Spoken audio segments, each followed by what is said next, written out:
Welcome to teachers academy. ఈరోజు మనం 10వ తరగతి త్రికోణమితి చాప్టర్కి సంబంధించి విషయాలను డిస్కస్ చేస్తున్నాం. ఈ 10వ తరగతి ఈ త్రికోణమితి ట్రిగ్నామెట్రీ చాప్టర్ని మనం 5 భాగాలకు విభజించి డిస్కస్ చేద్దాం. ఫస్ట్ త్రికోణమితి పరిచయం, ఇంట్రడక్షన్ టు ట్రిగ్నామెట్రీ. ఈ త్రికోణమితి పరిచయంలో త్రికోణమితి ఏ భాషా పదాల నుంచి ఉద్భవించింది, తర్వాత ఆ త్రికోణమితిని దాని పితామహుడు ఎవరు, త్రికోణమితి మొట్టమొదటి ఏ దేశాలు వాళ్ళు ఉపయోగిస్తున్నారు, తర్వాత దానికి సంబంధించిన హిస్టరీ కొంత డిస్కస్ చేద్దాం. First one. సెకండ్, త్రికోణమితి నిష్పత్తులు, ట్రిగ్నామెట్రిక్ రేషియోస్. త్రికోణమితి నిష్పత్తులు ఎన్ని, అలాగే దానికి ఒకదానికొకటి మధ్య సంబంధం ఏంటి, త్రికోణమితి నిష్పత్తుల విలువను ఒక త్రికోణమితి నిష్పత్తి ఇస్తే వేరే త్రికోణమితి నిష్పత్తిని ఎలా కనుక్కోవాలి, అలాగే త్రికోణమితి నిష్పత్తులకు సంబంధించిన సమస్యలన్నీ కూడా ఈ రెండో టాపిక్లో డిస్కస్ చేస్తాం. మూడోది చూడండి, త్రికోణమితి నిష్పత్తులు పూరక కోణాలు. పూరక కోణాలు కాంప్లిమెంటరీ యాంగిల్స్ అంటే ఏంటి, అలాగే త్రికోణమితి నిష్పత్తుల్లో పూరక కోణాలు complementary angles of trigonometric ratios ఎలా కనుక్కోవాలి, అలాగే వాటికి సంబంధించినటువంటి ట్రిగ్నామెట్రిక్ రేషియోస్ ఏంటి అనేది కూడా డిస్కస్ చేస్తాం. అలాగే వీటికి సంబంధించినటువంటి ప్రాబ్లమ్స్ కూడా ఇక్కడ డిస్కస్ చేస్తాం.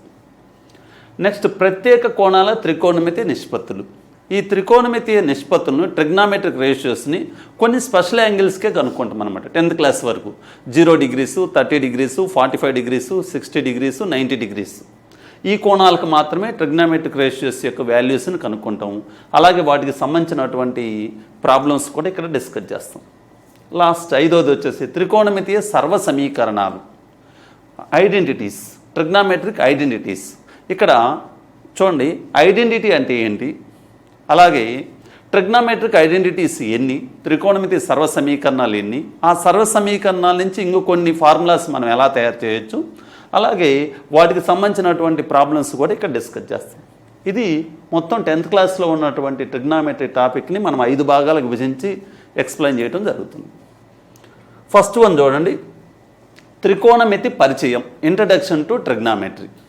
ఇక్కడ చూడండి, ట్రిగ్నామెట్రీ తీసుకున్నాం అనుకోండి. ట్రిగ్నామెట్రీ అనేది ఆంగ్ల భాషా పదం. ట్రిగ్నామెట్రీ వచ్చేసి ఆంగ్ల భాషా పదం, ఇంగ్లీష్ వర్డ్ అనమాట. త్రికోణమితి తెలుగు భాషా పదము, ట్రిగ్నామెట్రీ ఆంగ్ల భాషా పదము. ఈ ట్రిగ్నామెట్రీ అనే ఆంగ్ల పదము ట్రై, గాన్, మెట్రాన్ అనే 3 గ్రీకు పదాల నుండి ఉద్భవించింది. ఇవి 3 గ్రీకు పదాలు, ఈ 3 గ్రీక్ వర్డ్స్ చూడండి. ట్రిగ్నామెట్రీ అనే ఆంగ్ల పదము ట్రై, గాన్, మెట్రాన్ అనే 3 గ్రీకు పదాల నుండి ఉద్భవించింది. The word trigonometry is derived from 3 Greek words try, gone and matron. ఇక్కడ ట్రై అంటే ఏంటంటే 3 అని, 3 అంటే 3, ట్రై అంటే 3 అని. గాన్ అంటే సైడ్స్, భుజాలు అని అర్థం. గాన్ అంటే భుజాలు. మెట్రాన్ అంటే మెజర్, కొలవడం అని అర్థం. చూడండి, ఇక్కడ ట్రై, గాన్, మెట్రాన్ 3 భుజాలను కొలవడం, 3 sides మెజర్, 3 భుజాలను కొలవడం. ఇక్కడ త్రికోణమితి అంటే అర్థం ఏంటంటే 3 భుజాలను కొలవడం అని, 3 భుజాలను కొలవడం అని అర్థం ఇక్కడ. అలాగే ఇంకోటి కూడా ఉంది మనకి. ట్రై, గాన్, మెట్రాన్ అని కాకుండా ట్రిగనాన్, మెట్రాన్ అనే 2 గ్రీకు పదాల నుండి ఉద్భవించిందని కూడా ఇస్తారండి. ట్రిగనాన్, మెట్రాన్ అనే 2 గ్రీకు పదాల నుండి ఉద్భవించిందని కూడా ఇవ్వచ్చు. ఇది ఇచ్చిన కరెక్టే, అది ఇచ్చిన కరెక్టే. ఇక్కడ ట్రిగనాన్ అంటే త్రిభుజము అని, ట్రయాంగిల్ అని. మెట్రాన్ అంటే కొలవడం అని, మెజర్ అని. చూడండి, ఇదైనా కరెక్ట్, ఇదైనా కరెక్ట్. ఇవి కూడా గ్రీక్ వర్డ్సే. అంటే ట్రిగ్నామెట్రీ ట్రై, గాన్, మెట్రాన్ అనే 3 గ్రీకు పదాల నుంచి ఉద్భవించిందని ఇచ్చినా కరెక్టే. ట్రిగ్నామెట్రీ ట్రిగనాన్, మెట్రాన్ అనే 2 గ్రీకు పదాల నుండి ఉద్భవించిందని ఇచ్చినా కరెక్టే. ఇక్కడ 3 భుజాలను కొలవడమని అర్థం, అక్కడ త్రిభుజాన్ని కొలవడమని అర్థం. త్రిభుజాన్ని కొలవడం. త్రికోణమితి అంటే త్రిభుజాన్ని కొలవడం.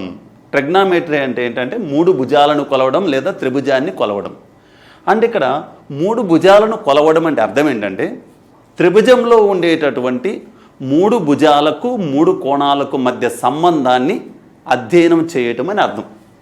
త్రిభుజంలోని 3 భుజాలకు 3 కోణాలకు మధ్య సంబంధాన్ని అధ్యయనం చేసేటటువంటి గణిత శాస్త్ర విభాగాన్ని ట్రిగ్నామెట్రీ అంటారు. ఇప్పుడు సపోజ్ ఇది ఒక త్రిభుజం అనుకోండి. త్రిభుజానికి 3 భుజాలు ఉంటాయి. ఇది ఒకటి 3 భుజాలు ఉంటాయి. అలాగే 3 కోణాలు ఉంటాయి. ఈ త్రిభుజంలోని 3 భుజాలకు 3 కోణాలకు మధ్య సంబంధాన్ని అధ్యయనం చేసేటటువంటి గణిత శాస్త్ర విభాగాన్ని ట్రిగ్నామెట్రీ అంటాం. Trigonometry is the branch of mathematics which deals with study the relationship between sides and angles of a triangle. అంటే త్రిభుజంలోని 3 భుజాలకు 3 కోణాలకు మధ్య సంబంధాన్ని అధ్యయనం చేసే విభాగం. ఇప్పుడు త్రిభుజంలోని 3 భుజాలకు 3 కోణాలకు మధ్య సంబంధాన్ని మొట్టమొదటిగా ప్రతిపాదించింది ఎవరంటే హిప్పార్కస్. హిప్పార్కస్ అనే గ్రీకు శాస్త్రవేత్త త్రిభుజంలోని 3 భుజాలకు 3 కోణాలకు మధ్య సంబంధాన్ని మొట్టమొదటిగా ప్రతిపాదించింది హిప్పార్కస్. అందుకే ఇతను ఏమంటామంటే ఫాదర్ ఆఫ్ ట్రిగ్నామెట్రీ, త్రికోణమితి పితామహుడు అని పిలుస్తాం. త్రికోణమితి పితామహుడు.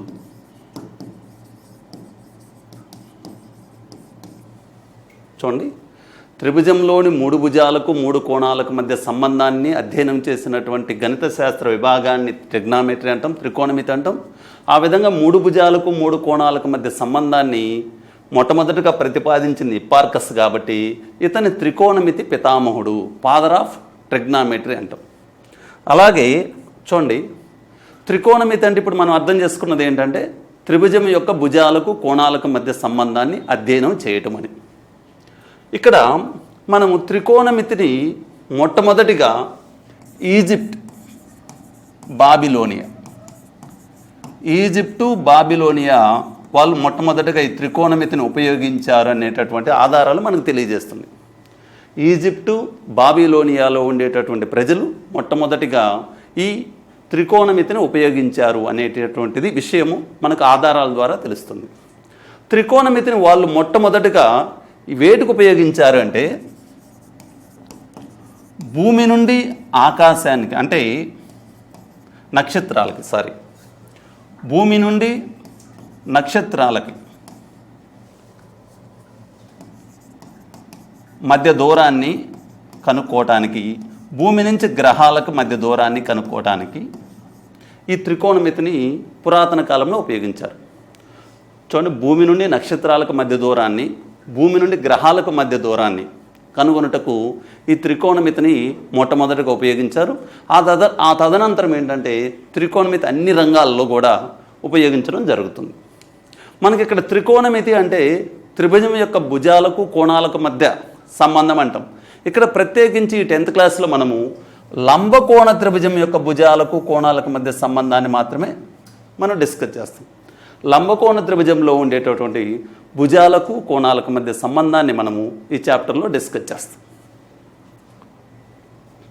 చూడండి, ఒక లంబకోణ త్రిభుజాన్ని తీసుకున్నాం అనుకోండి. ఇది ఒక లంబకోణ త్రిభుజం. ఇక్కడ 90 degrees ఉంది. Right angle triangle.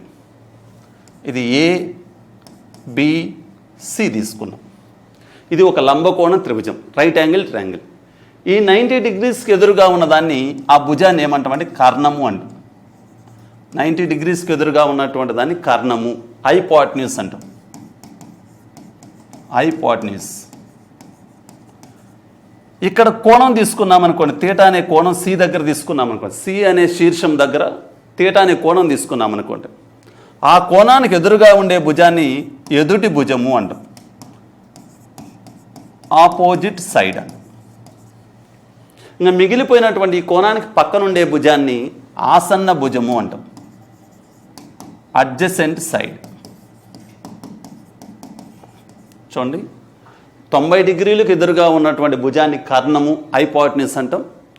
కోణానికి ఎదురుగా ఉండే భుజాన్ని ఎదుటి భుజం అంటాం. కోణానికి పక్కనుండే భుజాన్ని ఆసన్న భుజం అంటాం, opposite side, adjacent side, hypotenuse. First ఏం చేయాలంటే 90 degreesకి ఎదురుగా ఉన్నటువంటి తీసుకోవాలి, అది హైపోటెన్యూస్.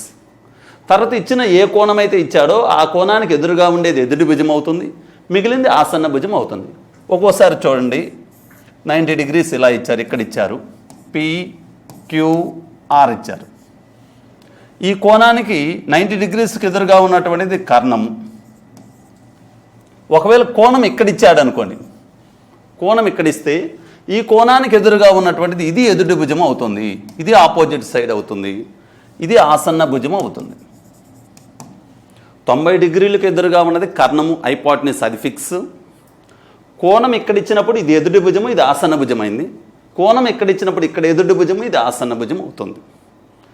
డయాగ్రామ్ని ఇంకొక మోడల్ ఇచ్చారనుకోండి, ఇలా ఇచ్చారనుకోండి, DEF ఇచ్చారు. ఇక్కడ 90 డిగ్రీస్ ఉందనుకోండి, ఈ 90 డిగ్రీస్కి ఎదురుగా ఉన్నటువంటిది ఇది కర్ణం, 90 డిగ్రీస్కి ఎదురుగా ఉన్నటువంటిది కర్ణము. ఇక్కడ కోణం ఇచ్చారనుకోండి, ఈ కోణానికి ఎదురుగా ఉన్నటువంటిది ఇది ఎదుటి భుజం అవుతుంది, ఇది ఆసన్న భుజం అవుతుంది. ఇది ఆపోజిట్ సైడ్, ఇది అడ్జసెంట్ సైడ్, ఇది హైపోటెన్యూస్ అవుతుంది. ఓకే, ఈ విధంగా కోణం ఇస్తాడు. కోణం ఇవ్వకుండా ఒక్కోసారి ఏం చేస్తారంటే ఇక్కడ 90 డిగ్రీస్ ఇచ్చారు, ABC అన్నాడు. 90 డిగ్రీస్కి ఎదురుగా ఉన్నటువంటిది ఇది కర్ణం, ఇది ఫిక్స్. 90 డిగ్రీస్కి ఎదురుగా ఉన్నటువంటిది ఇది కర్ణం, ఇది ఫిక్స్ అన్నమాట.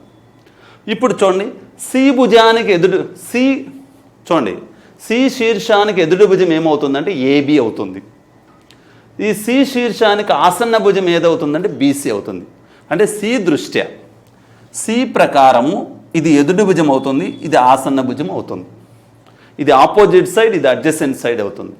అలా కాకుండా శీర్షము ఏ దృష్ట్యా, వెర్టెక్స్ ఏ ప్రకారం తీసుకున్నామనుకోండి, BC ఎదుటి భుజం అవుతుంది, AB ఆసన్న భుజం అవుతుంది. కర్ణం అనేది ఫిక్స్, హైపోటెన్యూస్ ఫిక్స్ అనమాట, 90 డిగ్రీస్కి ఆపోజిట్గా ఉన్నటువంటిది. మిగిలిన రెండు ఎదురుగా ఉన్నటువంటిది ఎదుటి భుజము, పక్కన ఉండేటటువంటిది ఆసన్న భుజము. ఇప్పుడు నెక్స్ట్ మనము ఏం చేయొచ్చు అంటే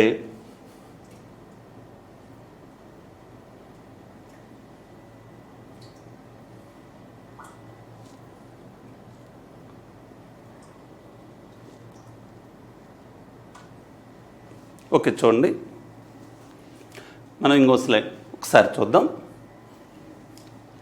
ఇప్పుడు మనకు ఒక లంబకోణ త్రిభుజం తీసుకున్నాం, లంబకోణ త్రిభుజం ABC లంబకోణ త్రిభుజం తీసుకున్నాం. ఈ లంబకోణ త్రిభుజంలో ఏవైనా రెండు భుజాలు ఇచ్చారనుకోండి, ఈ భుజం 3 సెంటీమీటర్లు, ఇది 4 సెంటీమీటర్లు ఇచ్చారు, ఈ భుజాన్ని కనుక్కోమన్నాడు అనుకోండి. మనం ఇక్కడ ఏం చేయొచ్చు అంటే పైథాగర సిద్ధాంతం ఉపయోగించి కనుక్కోవచ్చు ఆ భుజాన్ని. పైథాగర సిద్ధాంతం ఏం చెప్తుందంటే కర్ణము స్క్వేర్ ఈజ్ ఈక్వల్ భుజము స్క్వేర్ ప్లస్ భుజము స్క్వేర్, కర్ణము స్క్వేర్ ఈజ్ ఈక్వల్ భుజము స్క్వేర్ ప్లస్ భుజము స్క్వేర్. దాని ప్రకారము ఈ కర్ణం కనుక్కోవాలంటే మనం ఏం చేయొచ్చు అంటే √3² ప్లస్ 4² 3² ప్లస్ 4², 3² ప్లస్ 4². కర్ణం కనుక్కోవాలంటే ఏం చేయాలంటే భుజము స్క్వేర్ ప్లస్ భుజము స్క్వేర్, 3² అంటే 9, 4² 16, 9 ఒక 16 25, √25 అంటే 5. ఈ విధంగా కర్ణం కనుక్కోవచ్చు. కర్ణానికి ఫార్ములా ఏంటంటే భుజము స్క్వేర్ ప్లస్ భుజము స్క్వేర్. ఇప్పుడు ఇంకొకటి చూడండి, ఇక్కడ ఇది 5 ఉంది, ఇది 12 ఉంది, ఇది కనుక్కోమన్నాడు అనుకోండి, కర్ణం కనుక్కోమన్నాడు అనుకోండి, √5² ప్లస్ 12², 5² ప్లస్ 12². 5² అంటే 25, 12² అంటే 144, 144 ప్లస్ 25 169, √169 అంటే 13 అన్న. ఈ విధంగా కర్ణం కనుక్కోవచ్చు. మిగిలిన రెండు భుజాలు ఇస్తే కర్ణం కనుక్కోవటానికి. అలా కాకుండా మనం ఏం చేయొచ్చు అంటే చూడండి, 25 కర్ణం ఇచ్చారు, 25 ఒకటి 24 ఇచ్చారు, ఈ భుజాన్ని కనుక్కోమన్నాడు. ఇక్కడ వచ్చేసి ఈ రెండు సందర్భాల్లో మనం ఏం చేసాం, కర్ణం కనుక్కున్నాం. ఇక్కడ వచ్చేసి ఒక భుజాన్ని కనుక్కుంటున్నాం. ఇప్పుడు దీన్ని ఎలా చేయాలంటే భుజం కనుక్కోవాలంటే ఏం చేయాలంటే కర్ణము స్క్వేర్ 25² మైనస్ 24². కర్ణం కనుక్కోవాల్సి వచ్చినప్పుడేమో ప్లస్ పెట్టుకోండి, భుజం కనుక్కోవాల్సి వచ్చినప్పుడు మైనస్ పెట్టుకోండి. Root of 25 square minus 24 square. 25 square అంటే 625, 24 స్క్వేర్ అంటే 576. 625లో 576 తీసేస్తే 49, రూట్ 49 అంటే 7, ఇది 7 వస్తుంది. ఈ విధంగా మనం ఏం చేయొచ్చు అంటే ఏవైనా రెండు భుజాలు ఇచ్చినప్పుడు మూడో భుజం, లంబకోణ త్రిభుజంలో ఏవైనా రెండు భుజాలు ఇచ్చినప్పుడు మూడో భుజం కనుక్కోవడానికి ఈ మోడల్లో చేయొచ్చు. లేకపోతే డైరెక్ట్ షార్ట్ కట్ చూడండి. ముందు ఒకసారి చూడండి, ఒక భుజం 3 ఉందనుకోండి, ఆడ్ నెంబర్ ఉందనుకోండి, ఏం చేయొచ్చు అంటే 3 స్క్వేర్ ఎంత 9, 3 స్క్వేర్ 9, 9ని 4, 5, 9, 4 + 5 3, 4, 5. చూడండి 4, 5 కూడండి 9 వస్తుంది, 3 స్క్వేర్ వచ్చేటట్టు.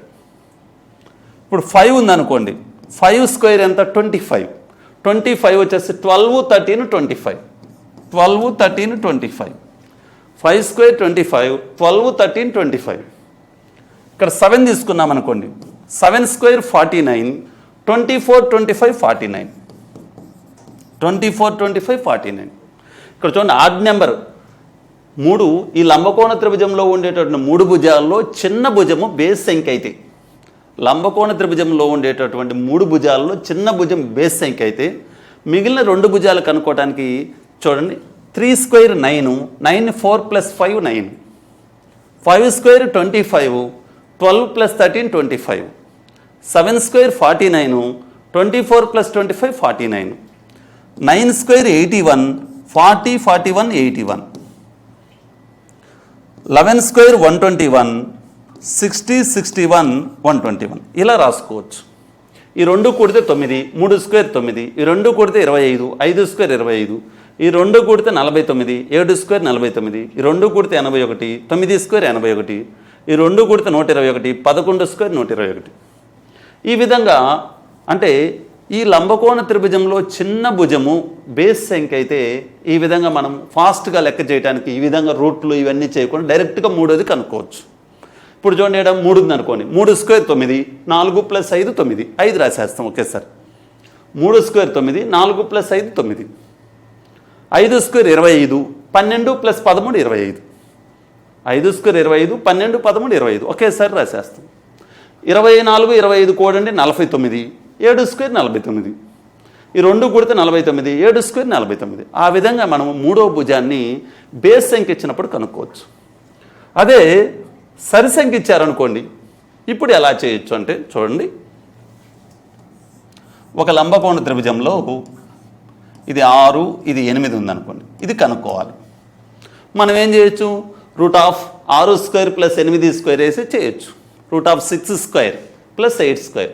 6 స్క్వేర్ అంటే 36, 8 స్క్వేర్ 64, 36 ఒక 64 100, రూట్ 100 అంటే 10 అలా వస్తుంది. అలా కాకుండా ఏం చేయొచ్చు అంటే చూడండి, 6 ఉంది, 6ని ఏం చేయొచ్చు అంటే 2 3 6 అని సరి సంఖ్య ఉన్నప్పుడు, చిన్న సంఖ్య సరి సంఖ్య ఉన్నప్పుడు, లంబకోణ త్రిభుజంలో భుజం చిన్న భుజం పొడవు సరి సంఖ్య ఉన్నప్పుడు ఈ రూల్ ఉపయోగిస్తే మనం ఈజీగా ఆన్సర్ చేయొచ్చు. 6ని 2 3 రాయొచ్చు. నెక్స్ట్ ఇది 3 square -1, next 3 square +1, 2 3 6, 3 square -1, 3 square +1, 3 square 9, 9లో 1 పోతే 8, 9 + 1 10. ఇది ఉపయోగించవచ్చు 6 8 10 అని. 2 3, 3 స్క్వేర్ -1, 3 స్క్వేర్ +1. ఇంకొకటి చూడండి, ఇప్పుడు ఈసారి 8 ఇచ్చారనుకోండి, ఒక భుజం 8 ఇచ్చారు, ఏదైనా ఈ రెండిట్లో 8 ఇచ్చారు, ఇది 15 అవుతుంది. ఇది కనుక్కోవాలనుకోండి, 8ని ఎలా రాయొచ్చు, 2 4 8, 2 4 8, 4 ఉంది కాబట్టి 4 స్క్వేర్ -1, 4 స్క్వేర్ +1, 4 స్క్వేర్ 16, 16లో 1 పోతే 15, 16 1 17, 8 15 17, 2 4లు, 4 స్క్వేర్ -1, 4 స్క్వేర్ +1. ఇప్పుడు చూడండి, ఇంకా ఈ 2 ఇచ్చారనుకోండి, 37 35 ఇచ్చారు, ఇది కనుక్కోమన్నాడు అనుకో. ఒకటి వచ్చేసి మనకి ఇది 35 ఇచ్చారు, 37 ఇచ్చారు, ఇది కనుక్కోవాలి మనం. చూడండి 6 స్క్వేర్ -1 ఇది, 6 స్క్వేర్ +1 ఇది, ఇది 2 × 6 12 అన్నమాట. 6 స్క్వేర్ -1 35, 6 స్క్వేర్ +1 37, 2 × 6 12. ఈ మోడల్లో కూడా మనము చిన్న సంఖ్య సరి సంఖ్య అయినప్పుడు ఈ మోడల్ 2 ఇంటూ ఎన్ స్క్వేర్ మైనస్ 1 ఎన్ స్క్వేర్ ప్లస్ 1. దీని ప్రకారం ఈ పైథాగరన్ ట్రిప్లెట్ ప్రకారం కూడా మనము ఫాస్ట్గా మూడో భుజం కనుక్కోవచ్చు. స్కూల్ అసిస్టెంట్ మ్యాథమెటిక్స్ కంటెంట్ 6వ తరగతి నుంచి 10వ తరగతి వరకు స్పెషల్ ప్యాక్ మరియు school assistant mathematics all subjects chapter wise exams pack మరియు స్కూల్ అసిస్టెంట్ సైకాలజీ విద్యా దృక్పథాలు GK and current affairs video క్లాసులు ప్యాక్ అందుబాటులో కలవు. ఈ కోర్సులు కావాల్సిన వారు ఇప్పుడే గూగుల్ ప్లే స్టోర్ నుంచి టీచర్స్ అకాడమీ కనిగిరి యాప్ని డౌన్లోడ్ చేసుకోగలరు.